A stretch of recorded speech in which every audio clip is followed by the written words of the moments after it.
एक गांव में एक बहुत ही गरीब मजदूर रहता था। कुछ लोग उसे किसान भी कहते थे। वह दिन रात कड़ी मेहनत करके अपनी जिंदगी का गुजारा करता था, लेकिन उसकी जिंदगी संघर्षों से भरी हुई थी। मेहनत के बावजूद उसके हालात कभी नहीं सुधरते थे। एक दिन वह मजदूर किसी काम से रास्ते से जा रहा था।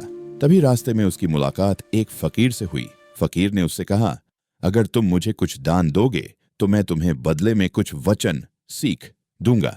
मजदूर ने सोचा और जो थोड़ा बहुत उसके पास था उसने फकीर को दे दिया। फकीर ने पहला वचन दिया और कहा, जिंदगी में तुम्हें चाहे छोटा काम मिले या बड़ा, कभी काम को छोटा मत समझना। जो भी काम मिले पूरी ईमानदारी से करना। मजदूर ने कहा, ठीक है, मैं ये वचन निभाऊंगा।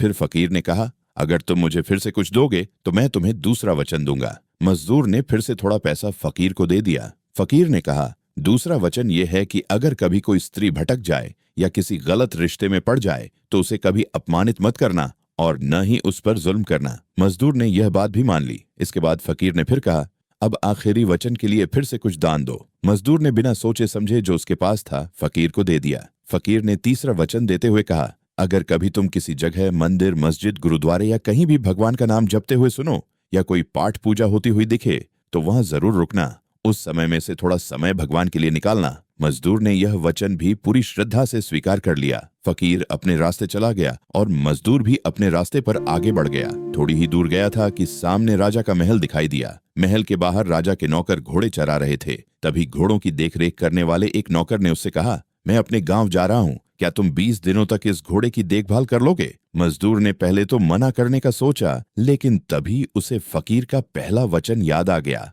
काम छोटा हो या बड़ा, जो भी मिले चुपचाप और ईमानदारी से कर लेना। उसने बिना ज्यादा सोचे हाँ कर दी और घोड़े की देखभाल करने लगा। दिन बीतते गए। उसकी मेहनत, ईमानदारी और सच्चाई देखकर राजा का भी उस पर भरोसा बनने लगा। धीरे धीरे उसे महल के अंदर काम मिल गया। महल में काम करते हुए एक दिन उसने देखा कि राजा की बेटी किसी दूसरे नौकर से प्रेम करती है। दोनों चोरी छिपे मिलते थे। ये देखकर उसके मन में विचार आया कि राजा को यह बात बता दे, लेकिन तभी उसे फकीर का दूसरा वचन याद आ गया, अगर कोई स्त्री गलत रिश्ते में पड़ जाए तो न उसकी बदनामी करना और न ही उसका अपमान।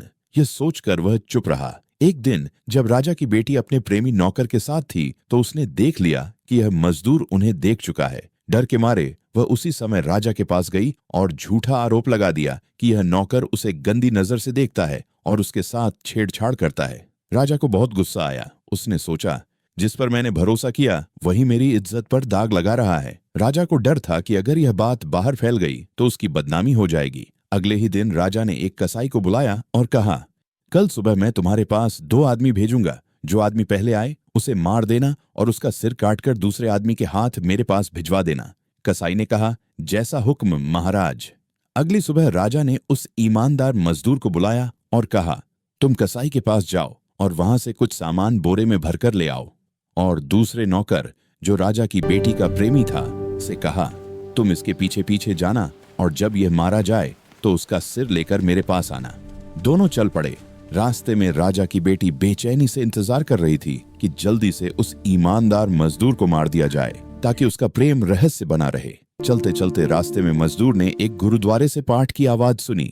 बाबा जी प्रभु का नाम जप रहे थे। उसी क्षण उसे फकीर का तीसरा वचन याद आ गया, जहां भी भगवान का नाम सुनो वहां रुककर कुछ समय प्रभु को देना। वह वहीं रुक गया। जो दूसरा नौकर था वह बिना रुके सीधे कसाई के पास चला गया। राजा ने कसाई से कहा था, जो आदमी पहले आए उसी को मार देना। इसलिए कसाई ने उसी नौकर का सिर काट दिया। कुछ देर बाद ईमानदार मजदूर वहां पहुंचा। कसाई ने कटा हुआ सिर उसे दे दिया और वह सिर लेकर राजा के पास चला गया। जब वह महल पहुंचा तो राजा हैरान रह गया। राजा की बेटी भी स्तब्ध थी, क्योंकि वे दोनों किसी और को मरवाना चाहते थे, लेकिन मर गया वही जो दोषी था। राजा को सच्चाई समझ आ गई। उसे एहसास हुआ कि यह मजदूर सच्चा, ईमानदार और वचनों का पालन करने वाला इंसान है। उसने किसी की बुराई नहीं की और न ही अपने धर्म व ईश्वर को भुलाया। इसीलिए कहा जाता है, जब कोई संत, बुजुर्ग या गुरु हमें जीवन की सीख देता है तो हमें उस पर चलना चाहिए। गुरुओं की आज्ञा का पालन करना चाहिए, क्योंकि गुरु हमेशा सही रास्ता ही दिखाते हैं, गलत नहीं।